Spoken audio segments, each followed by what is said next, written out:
Il y a un avion qui s'est écrasé dans la cordillère des Andes. Il y avait 50 passagers dedans. Il n'y a que 2 survivants. Les 48, ils sont morts. Maintenant, les 2 survivants, c'est un monsieur de 35 ans et un enfant de 8 ans. Ils se connaissent pas. Ils sortent comme ça des décombres. Ils sont à 100 km du premier village. Il n'y a pas de vivres. Il n'y a pas de chauffage, il n'y a pas de radio. Ouais. Donc, le monsieur, il voit que tout le monde est mort. Il prend cet enfant, il dit, écoute, viens avec moi. Il l'habille bien, il met un cache-nez, un manteau, une fourrure. Lui aussi, il s'habille bien.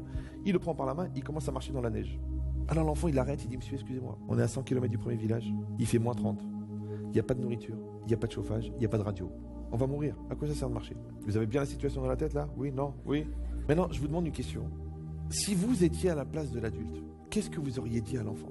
Non, je peux pas vous demander à tous votre avis, parce qu'il me reste 14 minutes. Ouais. Alors, je vous dis la réalité. Moi, je m'en sers comme test. C'est un texte que j'ai créé, puisque j'ai eu la malchance de pas faire d'études. Donc, je dis, quand je vois des gens qui sont vraiment fragiles, je leur pose la question. Je leur dis, dis-moi, qu'est-ce que vous auriez fait, vous? Qu'est-ce que vous auriez dit à l'enfant? Alors, il y en a qui me disent, il faut quand même marcher, il faut quand même s'en sortir. D'accord. Il y en a qui me disent, on va peut-être arriver à un village. D'accord, je dis, c'est bien.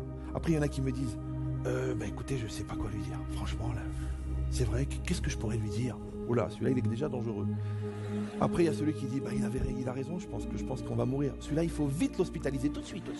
Parce qu'il est déjà suicidaire. L'avion qui s'est écrasé, c'est quand ton âme, elle est descendue dans ce monde. Il y en a beaucoup qui sont morts. On a laissé beaucoup de gens sur le chemin. Tu les vois, ils vivent, ils travaillent, ils mangent, mais en vérité, il y en a beaucoup qui sont morts.